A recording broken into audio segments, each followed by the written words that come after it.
Hello listeners and welcome to Plugged In, the energy news podcast from Montel, where we bring the latest news, issues and changes happening in the energy sector. Artificial intelligence is driving an unprecedented wave of investment in data centers across the world. Governments are competing to attract new facilities, developers are searching for reliable and affordable power, and grid operators are grappling with what could become one of the biggest sources of electricity demand growth in decades. But can Europe's power system keep up? Are grids and generation expanding fast enough to support the digital economy? And could data centers become part of the solution to Europe's energy transition rather than simply another challenge? To set the scene, Montel's Italy correspondent Alina Trabottoni joins me first before we hear from three experts at the centre of the debate. So I'm absolutely delighted to be joined by Alina Trabottoni, our Italy correspondent. A warm welcome to you, Alina. You've been covering data centres, primarily Italian ones, but also more general as well. You've been watching the investment pace sort of close up. So please set the scene for us. Why have data centres suddenly become such a strategic prize for governments and energy companies alike? Almost overnight, data centers have gone from being a sort of niche real estate story to pretty much national strategic assets across Europe. If we just think back a few years ago, electricity was the cheap, abundant side of the equation, and the conversation was all about, land, fibers, taxes, and that's actually flipped completely.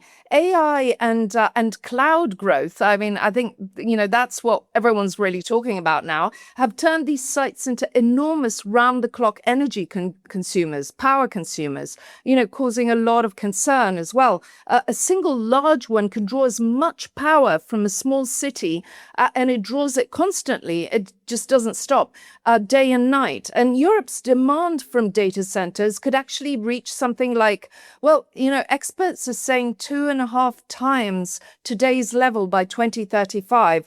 Though I'd treat that with, with a pinch of salt. It's indicative rather than precise forecasts. And for governments now, it's about, digital sovereignty, AI competitiveness, and of course, tens of billions in investment. So no capital around Europe wants to be seen falling behind.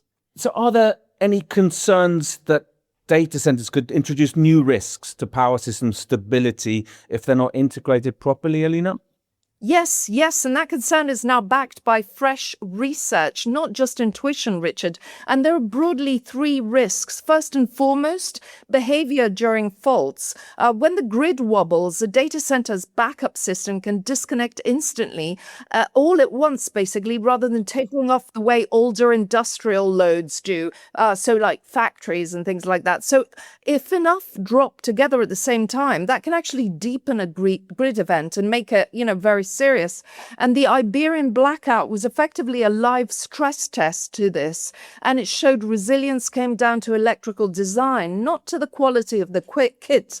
And that's really interesting. Secondly, the loads themselves have become active.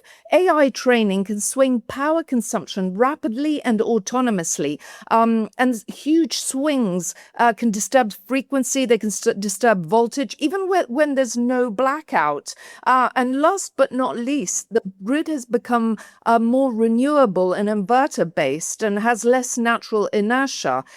So basically, what that amounts to, what that means, what it translates to is that it has a thinner buffer to absorb these swings. And the encouraging part, though, is that regulators are very closely monitoring all these developments, and experts are saying there could be some changes. So, for example, towards rules requiring large loads to ride through disturbances rather than trip off, so, switch off, or on-site batteries with grid-forming capability that could turn a data center into a stabilizer rather than a stressor of the system. And these are all huge game changers.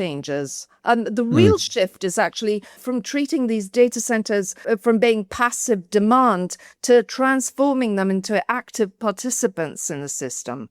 And I'm sure we'll be hearing more about that in this episode. But you've been reporting on data centers for a while now, Alina, and your reporting suggests that it's not only price that's holding back development in data centers, but it's also simply getting grid connections, right? Richard, you really hit the nail on the head, because that's the heart of the issue now. For years, the assumption was that, cheapest power wins, but access has completely overtaken price as the real constraint today. If you look at the legacy hubs, Frankfurt, London, Amsterdam, Paris, Dublin as well, connection queues now run to 7 to 10 years. That's a phenomenal amount of time to be waiting for a connection, sometimes even longer. And there's actually a structural mismatch. You can build this data center in 1 or 2 years, but then the grid reinforcement to feed it takes anywhere between 5 to 10 in most markets. So at the end of the day, investment flows wherever you can actually plug in, really. I mean, in Italy, the market, which is, the market I cover most closely, connection times are of around 3 years, and there's roughly 30 gigawatts now sitting in the queue, most of it registered just in the last couple of years. And Spain and the Nordics are the other winners, of course, for the same reason, room on the grid.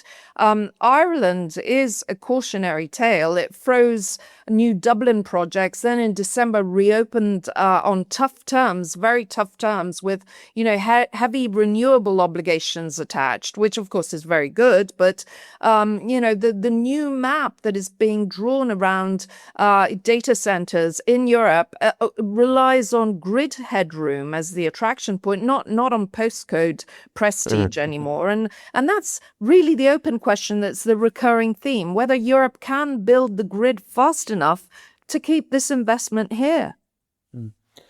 Absolutely fascinating stuff, Alina. Thank you so much for setting the scene on the Plugged In podcast. Thank you. So, data centers are no longer just a technology story. They're becoming an energy story too, raising questions about grid investment, electricity demand, system resilience, competitiveness, and the pace of Europe's energy transition. I'm delighted to be joined by 3 experts in this field. So, Janne Peljo of Finnish Industries, a warm welcome to you. Thank you, and happy to be here. And Elizabeth Cremona of Ember. Great. Thank you so much for the invitation. And last but certainly not least, Liam Newcomb of Greenscale. And likewise, thank you for the invitation, Richard. Liam, I'd like to start with you, really, saying, and a general question, is Europe falling behind in the race to build data centers? It depends on the viewpoint you take. So we are not building them as fast as some other regions. The question is whether you think that's falling behind or not. What's most interesting is very recently the European Commission have started to strengthen their position on sovereign capability for cloud and AI.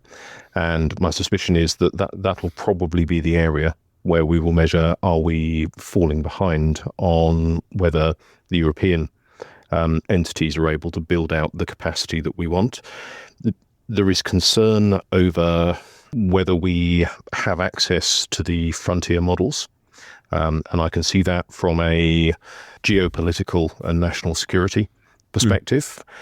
But from a commercial perspective, that may only put us a few months behind in model development. So I'd be less concerned about model development and more concerned about the smaller sites where we actually deploy AI and support the European economy directly with product that has revenue rather than R&D. Yeah, no, what's the situation in Finland? Is there a lot of demand? Is there grid connection queues for data centers? What's the situation in Nordic, maybe even wider in the Nordic region? Yeah, I think both Finland and the Nordic region as a whole is experiencing a bit of a gold rush in terms of data centers.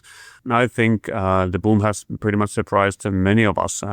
For example, just only in Finland, there are already over 100 data center projects that are in various stages of planning. And of course, not all of them will materialize, but I think that gives a good example of how fast the portfolio of data center projects has been developing over just a period of 2 or 3 years.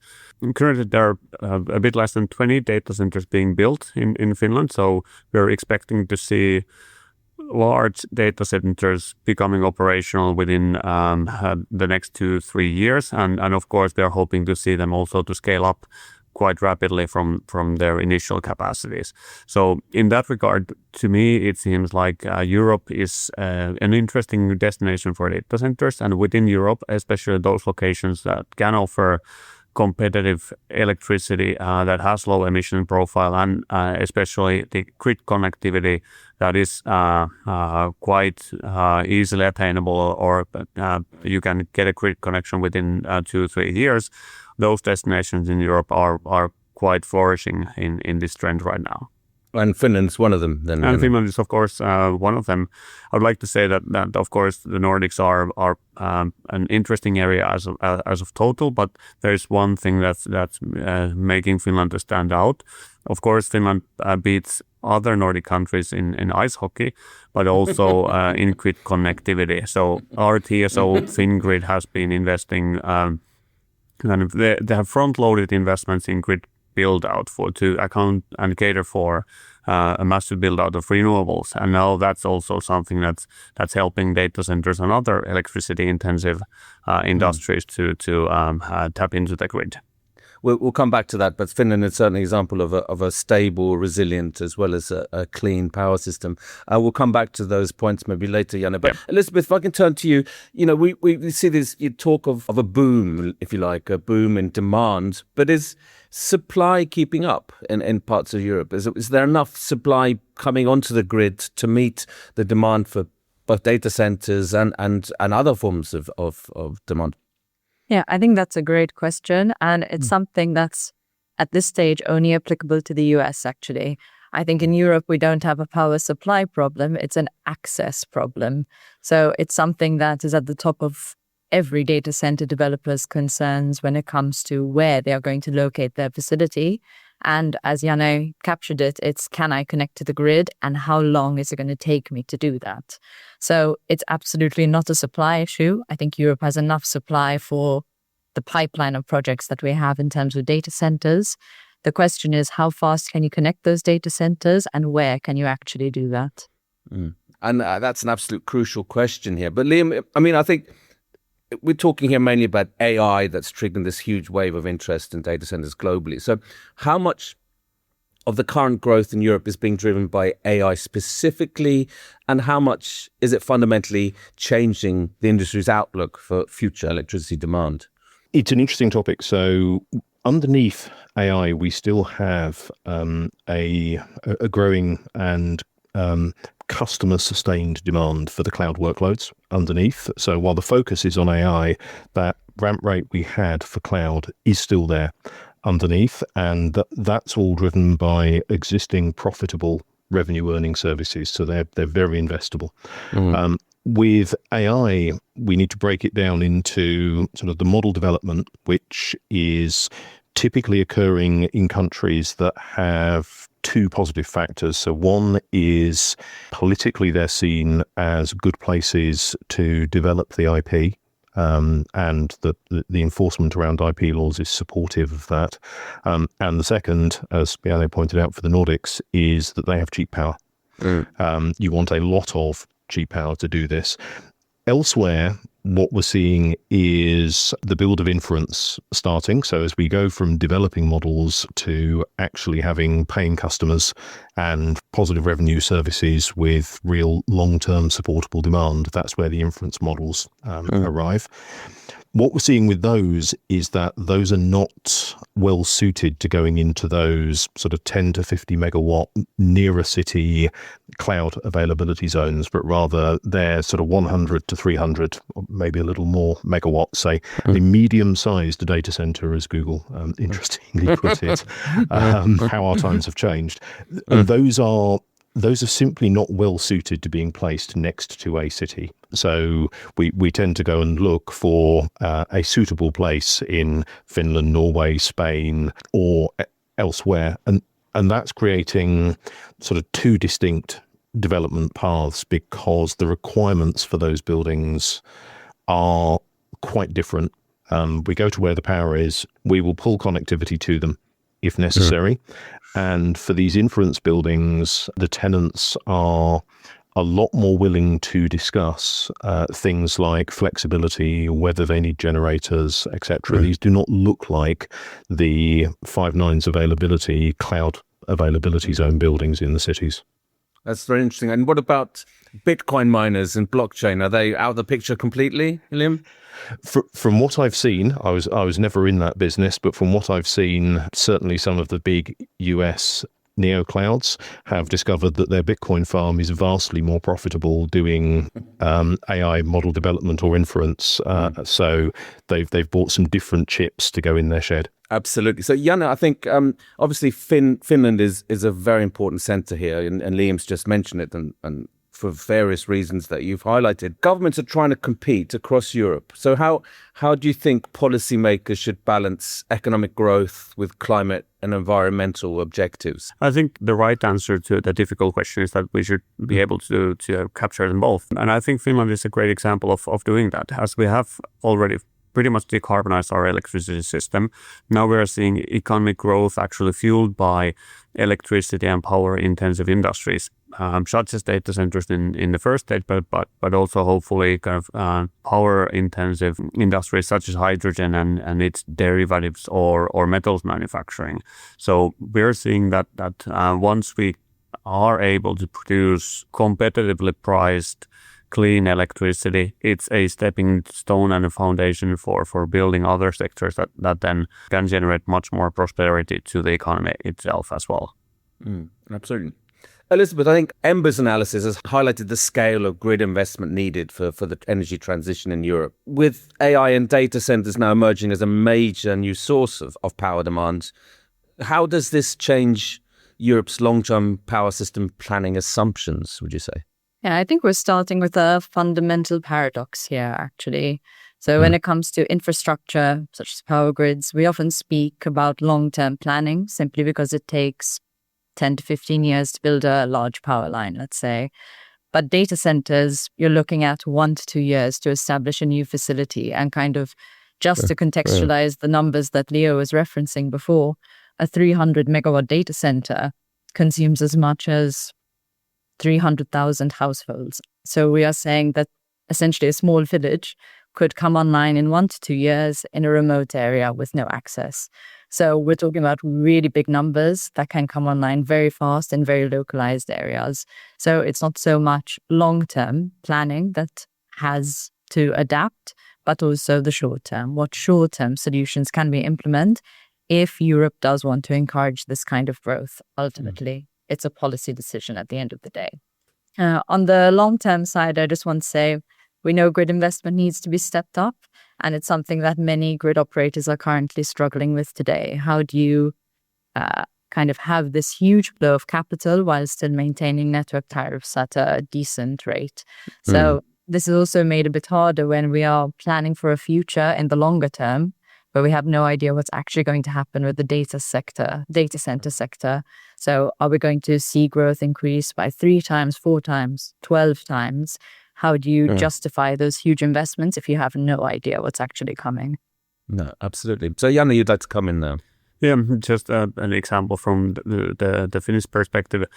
Basically, we are already seeing that electrification is the industrial trend of basically this century, or at least the first few decades of it. So the advice to any policymaker at any country is to massively invest in electrification, which basically means, first of all, investing in grids. If you can fix your grids to a good shape to accommodate for kind of new production and new demand, then you're at a very, very good first stage. We are currently, for example, the Finnish TSO, Fingrid, is planning a decade-long investment program, which would enable Finland to double its electricity consumption within pretty much a decade. And that's, of course, a massive investment from the TSO side. But I think that it's the example of the kind of volumes and magnitudes that need to be in place in terms of the ambition. So countries in Europe will need to kind of update their grids to fit the modern electricity system in the first place, and then be prepared to double or even manifold electricity consumption in the economies in the years to come, as the electrification is ongoing trend within industries and other sectors as well. I mean, these are huge numbers, Ian, but you'd like to come in. Before I turn to Liam, Elizabeth, you'd like to come in on what Jana was saying. Yes, I actually just want to come to Fingrid, the Finnish TSO in particular, as I think it's one of the few, if not the only TSO in Europe that has fixed a fundamental problem within the planning system. And that is the lack of feedback between the grid planners and the policymakers. In Europe, it tends to be the policymaker sets the overall strategy of the country, and then the grid operator simply has to deal with it and find a way to create the infrastructure to support it. Fingrid, on the other hand, I've actually seen their studies where they chart multiple pathways that the country can take. They discuss that with the policymaker and together come up with the strategy, as opposed to it being a one-direction conversation. So I just wanted to point out that as a really great practice example. I think in recent weeks on this podcast, we've really highlighted how what a perfect place Finland is for the power system and for power builds. But Liam, what's your perspective here in terms of are grids keeping up, both on the distribution and transmission level, and enabling this transformation of demand moving from traditional to the AI-driven demand? I think I would probably reframe the question slightly, because I don't think it's fair to say that the grids aren't keeping up with a change in their demand pattern that's happened in such a short time frame compared to the cycles over which they are designed and regulated to operate. So if you have a 10 to 15 year policy and then capital investment timeline, saying you're not keeping up on a 3 to 5 year swing is perhaps not reasonable. What I think we do need to do, though, and this comes back to flexibility and social license to operate, there is no reason why these large data centers, and this is what we're actively trying to do with the sites we're building, can't work with the transmission operators and bring in large renewables generation, storage, dispatchable generation, other grid supporting assets. And if we cooperatively plan, and we're doing this actively in Northern Ireland at the moment, we can go and put these assets in a place where they benefit. They improve capture factor from renewables. They significantly improve the business case to deploy additional battery storage. AirGrid has really led the policy world with the requirement for your entire import capacity to be matched by dispatchable generation, which you place in the capacity market so you don't push up power costs.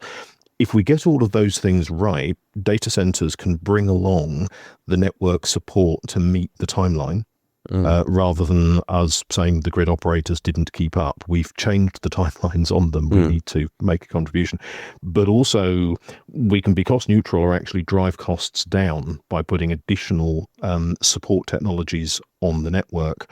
And a key thing that I'm not sure many people in the market have realized yet, when we look at the efforts of NVIDIA and the Open Compute AI hosting racks, the capabilities that are being put into the new infrastructures for DC power distribution, etc., in the data centers, much as ENTSO-E has asked for, it is a software fix to provide rate of change of frequency support, demand flex, voltage support, and other key services into the grid. And as the grid is moving from analog to digital, I'm nervous and excited at the same time about moving to a world where it is a software problem, not a hardware problem, to deal with some of these constraints and stability issues. I'd really love to know what Ember thinks of that. Well, we'll come to Elizabeth in a minute, but just to follow up. So iGrid and Fingrid are doing many things right. So what kind of examples are being set here? What should both at the TSO and at the DSO level, what should other network operators do? So I think, to Elizabeth's point, what we need is a two-way dialogue with not just the network operators, but the government policy people. So what we see in the UK is we have the AI growth zones, which are a central government policy, but probably due to the speed of development, it is not very well articulated in terms of what NESO should do about that. Should NESO go ahead and release capital or perform planning or create an energy hub and ask solar, wind, battery, data center and everyone else to turn up and connect there. So we need that conversation running all the way from the tenants through the data center delivery channel, which is ourselves, the TSOs and policymakers, so that we can produce something of net social benefit rather than a series of not very well coordinated projects. So EirGrid and the CRU in Ireland, Commission for the Regulation of Utilities, have done that quite impressively in terms of setting a coherent policy position. Fingrid are way out in front in terms of communication and publishing data, being very Nordic. NSOE are trying quite hard to bring some common specification and requirement. If we look at things like fault ride-through, all of the TSOs will have it very shortly, but they will all have a slightly different version of it that makes it very difficult for me to produce designs that we can deploy. So I think recognizing that data centers are an operating part of the network and not simply a customer, and we need to recognize that on both sides. Data centers need to recognize, and I think the TSOs do as well. Yeah, absolutely. I think that's a very important point. Janne, you'd like to come in, but then before I turn to Elizabeth, we all want to hear Ember's views on what Liam just said as well. Just to chip in on kind of the role of flexibility in the modern electricity system, that's of course one of the key benefits or key attributes that determines how efficiently you can utilize the whole network. So in terms of planning ahead, the network operators should put a very strong emphasis not only on the communications with governments and kind of other stakeholders such as corporations and kind of corporate groups, but also they should be vocal about the demands of future clients and good neighbors in the future. So we've kind of used to the model that there are only a few large industrial sites that are providing flexibility to the electricity kind of network. But in the future, the more flexibility large consumers can provide, the more efficient networks you can build and the less costs it's per user. So it's not only kind of building long-term projections and communicating and discussing the plans, but it's also guiding investments to be facilitated in a way that it adds to kind of the overall efficiency of the grid. Absolutely. Elizabeth, over to you. Thanks. Well, Ember loves some numbers. So again, just to bring some numbers to the conversation, we've had IEA estimates when it comes to flexibility of data centers that say if you just provide 30 hours a year of flexibility, which is nothing, you can effectively double the grid capacity that is available to you. So this is let's say, a relatively simple way for data centers to just get way more online, which is obviously a big competitiveness element for them. But I do think before we talk about the data centers as a grid helper or a grid asset, we need to talk about the potential grid hazard.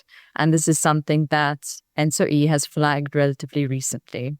Essentially, their concern is because these data center facilities have very high reliability standards, any minor disturbance on the grid means you can effectively take off at a single second or even less notice large megawatts of demand, which would trigger further disturbance on the grid.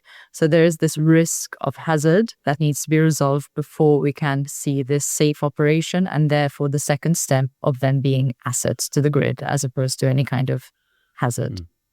So this could potentially, if you're saying this, if it could happen within less than a second, then that could trigger not on a scale as we saw on the Iberian Peninsula, but something similar.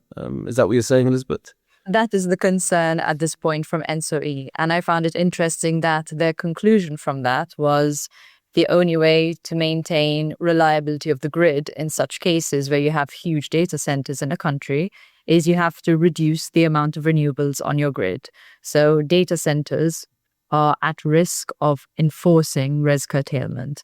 So this is certainly an issue that needs to be dealt with early on, especially in those countries where we see big data center clusters. So they're actually contributing, or there's the concern that they could potentially curtail renewables rather than actually accelerate the generation of renewables. Would that be a fair summary, Elizabeth? Exactly, but only again because of the perception of risk. Nothing in particular that they would be doing, just the risk that they pose because of the potential rapid disconnection. So this is definitely something that needs to be dealt with as soon as possible as well, because it's a relatively, let's say, simple fix in terms of addressing the operating standards of these facilities. Absolutely. Liam, I can see you're nodding your head. Well, absolutely. So the fault ride-through and post-fault active power recovery as the common terms, if anyone wants to go Google for it. EirGrid, around 20% of their grid is currently data center load. And as Elizabeth says, when there's a short transient event on that grid where your lights might flicker, hundreds of megawatts or gigawatts of data center will have the same voltage quality threshold set on their uninterruptible power supplies and will all just disconnect from the network in milliseconds. That can cause generation to be tripped as voltage rises, frequency rises. Unfortunately, 30 seconds later, those uninterruptible power systems decide the grid's stable again and they put all their load back just when you've emergency tripped. So it is a significant issue. And so this is one of the areas where EirGrid has led. So both of the major sites we have in development at the moment are designed to be fault ride-through compliant. They will stay on the network through the voltage fault curve and they will recover in the timeline specified by that local TSO. This is one of the areas, though, that I think it would be very helpful if ENTSO-E is able to bring together each of the local country TSOs and give us a little bit more standardization in terms of the requirement, because we can then apply that back to our supply chain of vendors for electrical and mechanical equipment. But yes, absolutely, it is in our best interests to be connected to a stable, reliable grid. And because we are no longer small customers, but we are now large loads, we need to take a step up and join the club of the grid-connected players and act like a grid-connected player. Absolutely, rather than just an off-taker. Absolutely, and I think that's obviously incredibly important. We don't want a repetition of what happened in the Iberian Peninsula. No, absolutely not. Janne, I'd like to round off by a little bit talking about public acceptance. Now, I think there's been a lot of opposition, local opposition to data centers that are mainly, driving AI and cloud computing. How has Finland dealt with that, or what's the situation in Finland? I think the short summary is that a decade ago, we were very excited to have the first Google data centers, flagship of digitalization, more jobs and economic activity. But then fast forward to today, there's an increased skepticism over data centers and whether those are actually beneficial for the economy or not. I think the standard joke is that data centers are something that comes from the outside and they steal our electricity and they steal our electricity grid connections. They don't bring any local jobs. And if they bring any local jobs, the local jobs are poor and bad quality. So why would we have them? But I think the popular discussion in Finland has become luckily much more nuanced. People are starting to understand that these are actually quite large investment projects that are stimulating the local economy as they are being built. And at the same time, as data centers are increasing electricity demand, then new PPA contracts for electricity supply are being agreed on, which then again stimulates new electricity production investments, which has been stalling in Finland because of somewhat an overcapacity in electricity production. So I think we've gone from the one end to another, and now we're slightly going back to the centrist tone of discussion. But I think what data center sector, at least those operating in Finland, what they need to improve in is the transparency and communications on what they're doing and what are the benefits of their activity, what data are they processing and what are the kind of local and also kind of global implications of their activity. So that's absolutely crucial, I think. And Elizabeth, but there are other environmental concerns. I mean, for example, the use of water. How the data centers do consume a lot of water. How do you deal with these kind of concerns as well in the public mind? Yeah, I think we've seen public acceptance, as Janne was saying, becoming a big concern. And it's certainly about consumption of resources in general. Ultimately, it's a policy decision if you want to encourage data centers in your country. We're here talking about it from a grid perspective, but there are many other elements that can attract or detract data centers. When it comes to flexibility, which is one way you can just really increase the amount of data centers your country can physically withstand, I think that's something that the developers themselves want to see, simply because it's an easy way to circumvent the grid capacity crunch that we have in Europe. So that is something I expect to see actually coming from them. But then what we would want to see on the policymaker side are things that can incentivize the best use of resources within a country. So for instance, at the moment, the EU is discussing, I've forgotten the exact word, communication on network tariffs. I can't remember exactly how it's called. But something that we can do is have connection fees that actually reflect the conditions in which you are choosing to locate your data center. So are you choosing to locate it in an area where there's a huge amount of grid capacity, great water resources, so on and so forth? If so, then your grid connection fee is really low because that's where you want the data center to go. If you are instead choosing to connect it in a very difficult to access area with few resources, then your connection fee should be higher. And this is a way that you can send the right signals to these investors and effectively allocate your resources more efficiently. That sounds a bit like nodal or regional pricing by the back door, in a sense. Only on connection fees, so no Only panic. on the connection fee, no panic, exactly. Only on the connection fee side, single one-off fee. Perfect. Thank you for the clarification there. Liam, if we're talking public acceptance here, how does one win over a sceptical public? First off, on the water topic, because it has become a popular item of discussion for very good reason, but there is a disconnect between the US and Pacific Rim designs and what we build in Europe for various reasons, largely Legionella, limited land availability. In Europe, evaporative cooling, where we actually evaporate water to do the cooling to avoid spending power on compressor cooling, is really not very popular. One of our sustainability commitments is we're simply not going to build data centers that consume water for cooling. The water we put in the pipe the day we commission the building should still be in that pipe 15 or 30 years later. It's very clean, it's well treated, it's filtered, it's expensive. We want to keep it. So yes, it's a valid concern.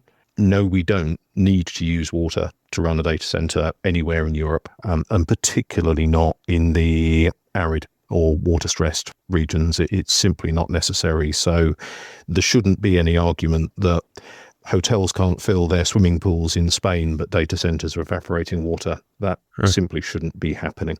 But the other elements are, as Elizabeth indicated, they're around the broader local social benefit and acceptance. We've seen a number of countries move to a policy position where people living near large wind farms get cheaper power as part of the benefit of having that wind farm placed in their local area. Unfortunately, because of the fairness regulations that are baked into most TSOs operating codes, it's actually very difficult, for example, for a data center with large behind-the-meter renewables, to spill any of that when there's an excess to local consumers. We're not allowed to interfere in the market in that way, and you can only, through circuitous processes in balancing markets and other things, produce something like that. But what we need to do is understand, and this comes back to the policy to TSO, to data center developer connection and discussion, we need to understand for each region. So if we're in a residential or commercial light industrial region in Europe, perhaps the smart thing to do is heat recovery and combine that with a local government policy to put the pipes in the road. We'll supply the heat for free. That's not a problem from the data center. It's not a significant revenue stream for us, and we can hopefully help make the case for a district heat network. In other places, though, that's going to be much less valuable. If we go to Norway, for example, the Norges price is so low, it's very hard to make a case for heat pumps or heat recovery.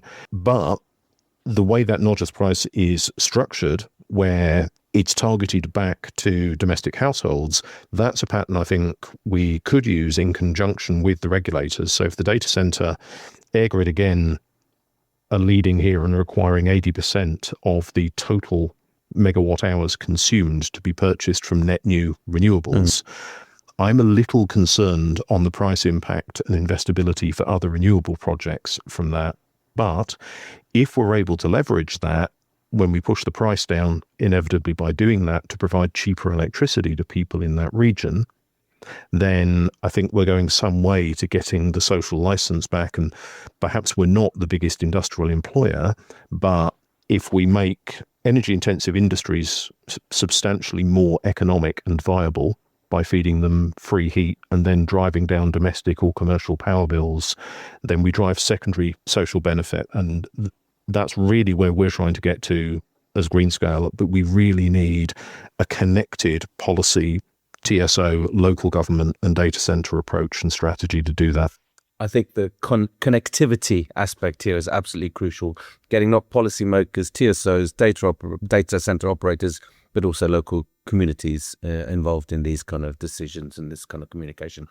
Unfortunately, we've run out of time. I could continue for hours talking about these. There's a fascinating topic, but we have to close here. So Elizabeth, Liam and Janne, thank you very much indeed for being guests on this week's Plugged In podcast. Thank you very much. Thank you so. Thank you. And to you listeners, thanks for listening to this episode of Plugged In.